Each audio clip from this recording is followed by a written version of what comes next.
Kabar membanggakan dari Kabupaten Ogan Komering Ulu, Provinsi Sumatera Selatan. Untuk pertama kalinya PLN menggelar pelatihan konversi motor listrik dari motor konvensional atau berbahan bakar minyak di SMK Negeri 3 Kota Batu Raja, Kabupaten Ogan Komering Ulu, Provinsi Sumatera Selatan.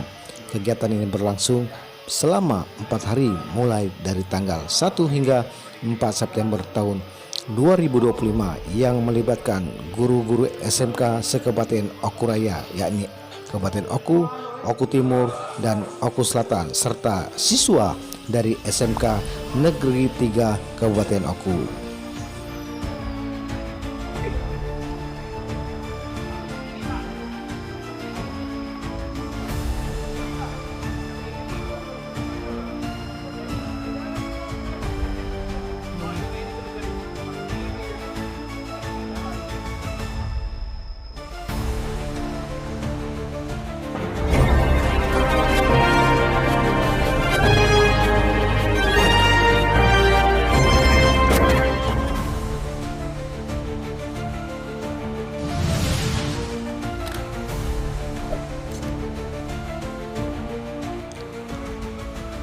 Pelatihan konversi motor listrik di SMK Negeri 3 Kabupaten Ogan Komering Ulu, Kota Batu Raja, Provinsi Sumatera Selatan yang berlangsung selama 4 hari ini merupakan program dari PLN Peduli Elektron yang bertujuan mendorong transisi energi bersih lewat edukasi konversi kendaraan bermotor berbakar bensin atau pertalit menjadi motor listrik.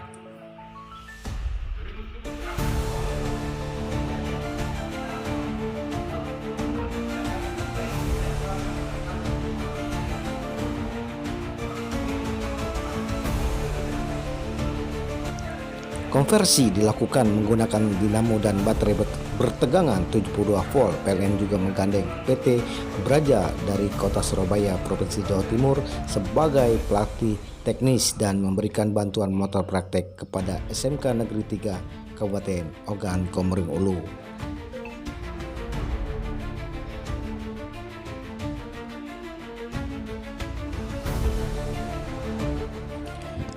Dari pelatihan ini, PLN berharap akan lahir bengkel-bengkel konversi motor listrik di masyarakat, sekaligus mempercepat terbentuknya ekosistem kendaraan listrik di Kabupaten Ogan Komering Ulu dan sekitarnya.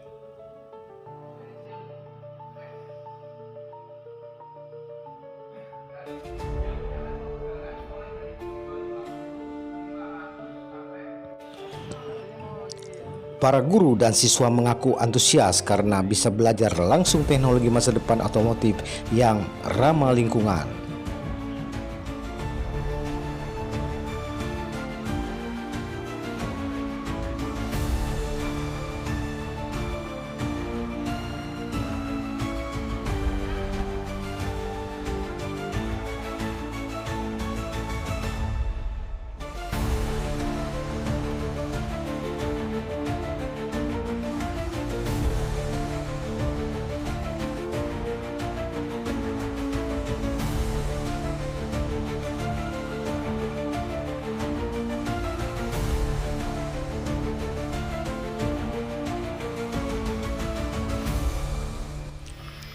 Kepala sekolah Berkat Hanapi menyampaikan apresiasi atas dukungan PLN dan berharap lulusan SMK Negeri 3 Oku bisa membuka bengkel konversi mandiri ke depannya.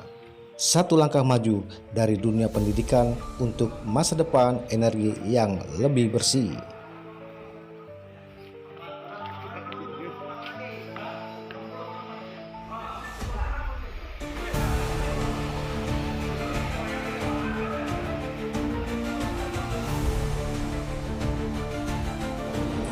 Yang pertama-tama saya ucapkan terima kasih kepada PLN OPT Batu Raja yang telah mengajak untuk kerjasama dalam rangka modifikasi motor konvensional ke motor listrik, dan juga kami berterima kasih kepada PT Braja jauh-jauh Pak dari Surabaya. Kita menimba ilmu yang mudah kan ini membuka lapangan kerja baru khususnya anak-anak otomotif di SMK Negeri 3 Oku ini, dan yang pertama diadakan di Kabupaten Oku pelatihan-pelatihan ini. Kami juga mengajak ada lebih kurang 7 sekolah yang ada jurusan otomotif, TBSM, dalam rangka mengimbaskan kegiatan ini sehingga kami berbagi ilmu. Mudah-mudahan kegiatan ini tidak hanya sampai di sini dan berlanjut. Juga kami berharap pada PLN jangan hanya 1 tahun, kita harapkan sampai 3 sampai 5 tahun. Mudah-mudahan nanti anak-anak SMK 3 menjadi pelopor yang pertama dalam menggerakkan kendaraan ramah lingkungan. Saya kira demikian Pak Gus. Satu lagi tapi ini kan guru-guru dan siswanya belajar cara untuk merubah motor konvensional menjadi motor listrik. Apakah kedepannya dari SMK Negeri 3 Oku ini ada rencana untuk mengembangkan dan memproduksi motor listrik ini mungkin dengan mengusulkan ke pemerintah daerah? Ya, saya sudah pada saat pembukaan saya sudah mengajak Bupati Ogan Komering Ulu, dalam hal ini diwakili Asisten 2 Pak Hasan Hadi, mohon bantuan pemerintah daerah untuk mengembangkan motor listrik ini di Kabupaten Ogan Komering Ulu. Ya, mudah-mudahan nanti saya sendiri akan menghadap beliau langsung bersama Wakil Bupati jika perlu saya ke Ketua DPR Oku, bagaimana kita ke depannya untuk mengembangkan motor ramah lingkungan ini. Saya kira ini suatu peluang, ya, peluang pekerjaan ya. Ya. Bangsa, ya. Mungkin pesannya Pak, pesannya satu untuk siswa dan guru dengan ilmu listrik ini. Semangat. Ya, jangan mudah menyerah. Jadi harus tetap semangat. Baik, terima kasih atas kesempatannya. Tentu saja harapannya dalam program kerjasama ini, harapan dari PLN nantinya motor listrik tersebut yang pertama bisa digunakan sebagai operasional ya di sekolah ini sendiri. Dan kemudian harapan kami juga dengan adanya pelatihan konvensi ini bisa membantu untuk meningkatkan lingkungan yang lebih bersih ya dengan adanya motor listrik tersebut. Ini Pak, program PLN Peduli ini Pak, sudah berapa sekolah Pak yang sudah didatangkan atau dibantu dalam hal ini Pak? Oke, kebetulan sekali untuk program motor listrik ini baru untuk di SMK Oku 3 ini aja dulu Pak. Baru SMK Negeri 3 ini. Harapannya Pak untuk SMK Negeri 3 itu dengan ilmu yang disampaikan oleh instruktur ini silakan. Oke, harapannya bisa semoga dengan kerjasama ini bisa bermanfaat untuk peningkatan kualitas dari ilmu baru, yang jelas ya ilmu baru untuk siswa di SMA Oku terkait dengan konversi motor listrik ya.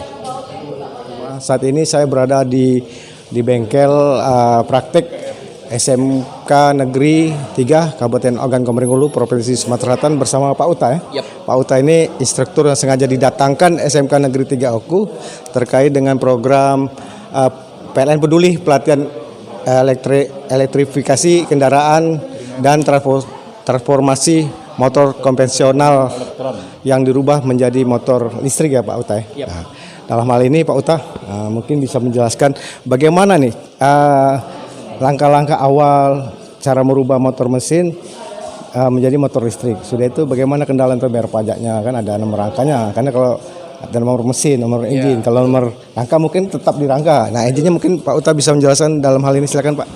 Iya, terima kasih Pak. Jadi secara umum sama seperti konsep perubahan yang lainnya ya. Jadi bagaimana kita merubah motor bakar yang ada, mesin yang ada kita ganti menggunakan dinamo mesin listrik. Nah, tinggal nanti kita tambahkan baterai dan juga controller untuk mengatur kecepatannya. Jadi bisa dilihat dari sepeda motor yang di belakang, bentuknya masih standar sama seperti pada umumnya, hanya saja engine-nya berubah menjadi dinamo, tangkinya berubah menjadi baterai, ECU-nya berubah menjadi controller. Jadi hanya 3 komponen utama tadi yang kita ganti. Selebihnya standar seperti sepeda motor pada umumnya, sehingga tetap nyaman, Di klakson masih standar dan lain sebagainya. sen-sen masih semua, Ya, betul. Nah, tadi terkait dengan pertanyaan apakah ini sudah legal? Ya. Betul. Legal, ya. Apakah ini sudah legal? Jadi berdasarkan dari peraturan Kementerian Perhubungan dan juga dari peraturan yang lain, untuk pengurusan di Samsat yang nanti terjadi adalah penggantian nomor registrasi mesin menjadi nomor mesin listrik. Nomor rangkanya tetap.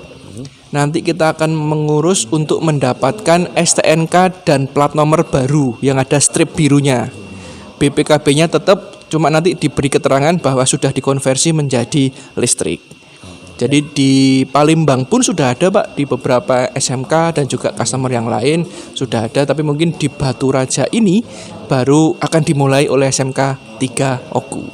Artinya jangan khawatir kalau ada masyarakat yang berminat merubah mesin motor konvensional menjadi motor listrik, kendala di bayar pajaknya Pak ya? Ya betul, secara legalitas di Samsat sudah oke. Mungkin tantangannya di investasi, Pak. Oh, itu nah, ya, nilai investasi. Siapa yang mau mengembangkan ini Pak? Nah, nilai investasi bahwa memang biaya di awal belum murah. Berapa tuh Pak? Atau motor Ya, biasanya mulai total untuk menjadi itu senilai 17 sampai 20 juta.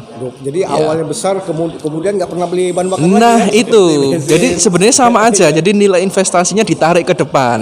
Jadi kita udah nggak perlu bingung antri BBM dan lain sebagainya. Tinggal nyampe rumah dicas aja 2 sampai 3 jam, dia sudah bisa menempuh 40 sampai 50 km. Nah yang jadi pertanyaan nih Pak Uta. Ini kan kalau sepeda konvensional ini kan menggunakan bahan bakar ya, Ya, menggerakkan mesinnya. Sekarang ini menggerakkan motor bergerak kan, kabarnya bisa mundur ya Pak ya? Bisa mundur. Dengan istilahnya baterai lah ya. Ya betul. Nah, bagaimana pengisiannya, cara pengisiannya? Apakah Ya.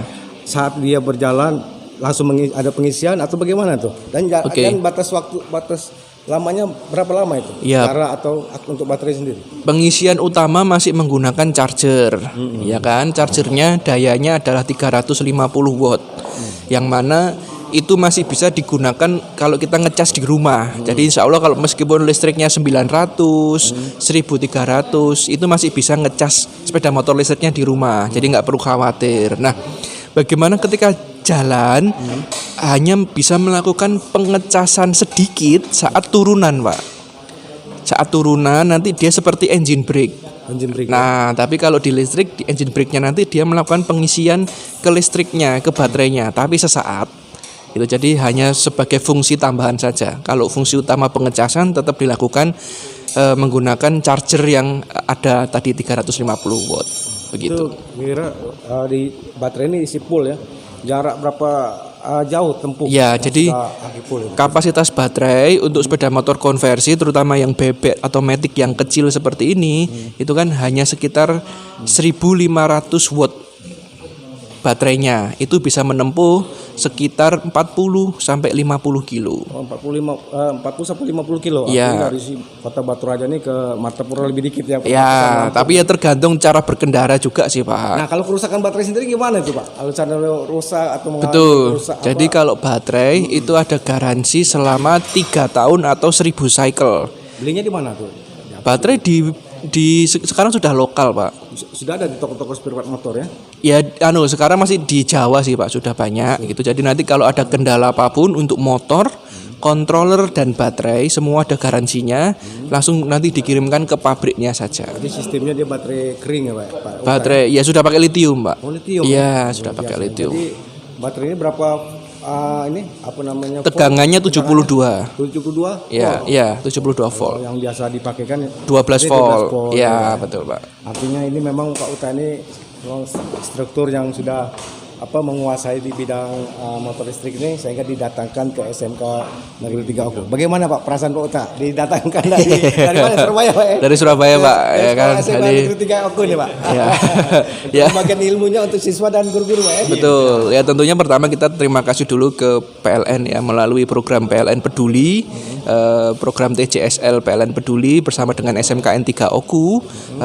Kita bersama-sama belajar bareng tentang konversi sepeda motor listrik ini. Ya harapannya ya pertama saya antusias dengan Bapak Ibu guru sebagai peserta yang harapannya nanti setelah selesai dari pelatihan ini menjadi ilmu ketok tular ya kan yang akan menularkan ke siswa-siswanya. Nah, ini kan ada beberapa motor nih Pak Uta. Betul. Nah, biar penonton kita masyarakat ini tidak penasaran, bisa nggak dicoba dihidupkan? Boleh Pak, boleh. Yang mungkin yang MX dulu. ya MX mungkin ya. Ini pemirsa, saat ini saya bersama Pak Uta, instruktur teknik untuk mengajarkan merubah motor konvensional menjadi motor listrik. Nah, ini salah satu motor moped atau motor bebek ya, yaitu Yamaha MX ini Pak Uta ya. Iya, Nah, itu ini tinggal dikunci kontak seperti sepeda motor pada umumnya. Lalu jangan lupa di starter dulu Bang. Nah starter nanti kalau tombol hijaunya sudah ready, netral ini ya. ya netral sudah ready, sudah siap digas. Itu kira-kira berapa lama itu dari kontak? Langsung ya bisa ya. Cuma sekitar 1 detik, Nah, nanti digas sudah jalan. Jadi ini nggak pakai knalpot ya. Dan Jadi suaranya hanya suara gesekan rantai. Jadi yang jelas ini sedikit banyak sudah membantu dunia ya dalam mengurangi polusi. Iya ya. betul, dan bisa mundur juga. Bisa mundur ya. Nah nih pemirsa, motor konvensional yang dirubah jadi motor listrik bisa mundur ya. Ya Jadi mundur. kalau mau keluar dari Indomaret nggak perlu tukang parkir. Iya ya. Jadi mundur gimana nih? Ada saklarnya? Ada saklar warna merah dipencet, nanti dia kedip-kedip, nanti tinggal kita gas saja. Kalau mau belok kiri, saya bisa hidup nih. Nah, belok kiri mah. Ada seperti sepeda motor pada umumnya. Nah, luar biasa. Artinya dari sistem ini untuk kelistrikan sendiri tetap difungsikan ya Pak ya. Jadi nanti ngecasnya saat sini Pak. Nah, ngecas kalau di rumah ngecas saja. Jadi kalau habis baterainya ini Pak Uta tadi menjelaskan tadi ini ngecas di sini Pak ya. Ya betul. Nah untuk nomor mesinnya sendiri di mana tuh Pak? Nomor mesinnya tetap di dinamonya Bang, di tengah sini ada. Nanti tinggal digesek bisa. Nah ini nih ada ini. Jadi ini pemirsa engine-nya ini mesinnya diturunkan dan dinaikkan ini alat untuk penggeraknya ya. Ya, jadi namanya, satu paket sudah plug and play, tinggal pasang saja.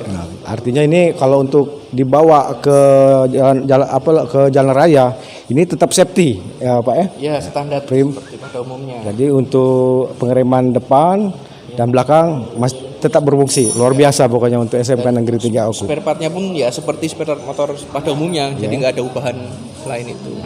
Biasa. Nah mungkin dari Pak Guru Pak Guru sini Pak. Nah, Pak Guru, mungkin Pak bisa menyampaikan dalam kesempatan bersama di tempat. Satu hari selesai. Nah, ini kami sangat berterima kasih atas bantuan PLN kerjasama dengan PT Braja Surabaya ya, bersama instrukturnya sudah hadir memberikan suatu bantuan untuk SMK Negeri 3 Oku ini sehingga menambah kemampuan berpikir, pengetahuan dan juga mungkin nanti keterampilannya bisa merakit sepeda motor listrik. Jadi dikompensir dari motor bahan bakar menjadi sepeda motor listrik. Kebetulan kita punya tiga-tiganya, ada yang matic, ada yang sport ya, ada yang bebek. Jadi tiga-tiga kita sudah miliki. Jadi ini. Mudah-mudahan ini bisa dikembangkan paling tidaknya untuk wawasan anak-anak kita untuk kemajuan ke depan ini. Kami bersyukur sekali dan harapan kami tidak hanya sebatas yang sekarang saja, mungkin ke depan bisa komunikasi lagi, bisa dikembangkan kembali dari PT Braja dan PLN. Sukses untuk semuanya. Amin. Terima kasih. Ini Bapak selama berapa hari? 4 hari ya mengikuti pelatihan ini Pak. 4 hari. Apa Pak pengalaman yang Bapak dapat? Ilmu apa kira-kira yang Bapak dapat Yang jelas dari Pak Uta? wawasan yang baru ini yang kami temukan ya instalasi listrik untuk konvertornya ya semua dari yang kalau yang konvensional biasa kita BBN ini, tapi yang listrik ini hal yang baru katakanlah ya. Yang baru kalau tentang motor listrik itu hal yang lama, tapi yang untuk perangkaian untuk kendaraan, nah itu hal yang baru istilahnya. Apalagi untuk pengecasan juga nggak rumit. Iya, kan? nggak rumit. Main colok di rumah bisa ya. Iya. Luar biasa. Nah, tinggal mungkin sepengetahuan kami ini yang penting dana bukan dana pemeliharaannya, tapi harus betul-betul memang orang-orang yang memang harus rajin di dalam pemeliharaan sepeda motor listrik ini, karena baterai itu harus standby. Bukan kayak sepeda motor minyak ini kan mungkin minyak itu ada di mana-mana, tapi kalau listrik ini agak stasiun belum. Ya. Bentar.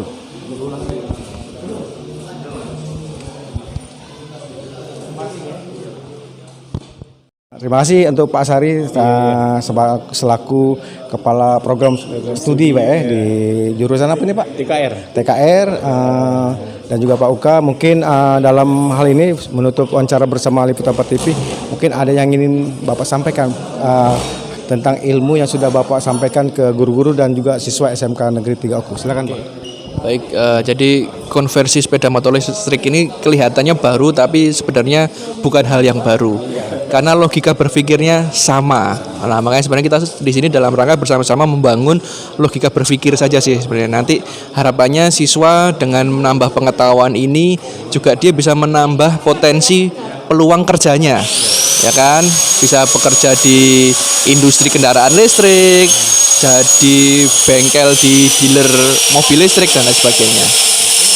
Nah, dengan Bapak sendiri misalnya Pak untuk siswanya dari Diharapkan kepada siswa nanti antusias untuk mempelajari sepeda motor listrik ini, karena ke depan ini energi yang tidak bisa diperbaharui ini akan lenyap nanti, hingga listriklah yang akan mampu ke depan ini kita kembangkan. Ini harapan ini. Jadi diharapkan kepada anak-anak SMK, khususnya SMK Negeri 3 Oku ini bisa mengembangkan diri, mempelajari bagaimana itu sistem listrik ini ke depan ini. Terima kasih Pak Azari dan juga Pak Uta atas kesempatannya bersama Liputan 4 TV dalam rangka meliput merubah motor konvensional yang menggunakan bahan bakar dengan untuk menjadi motor listrik yang menggerakkan motor dengan dinamo Pak Uta. Saya tutup wawancara bersama Liputan 4 TV. Nun wa qalami wa masrun. Wassalamualaikum warahmatullahi wabarakatuh. Waalaikumsalam.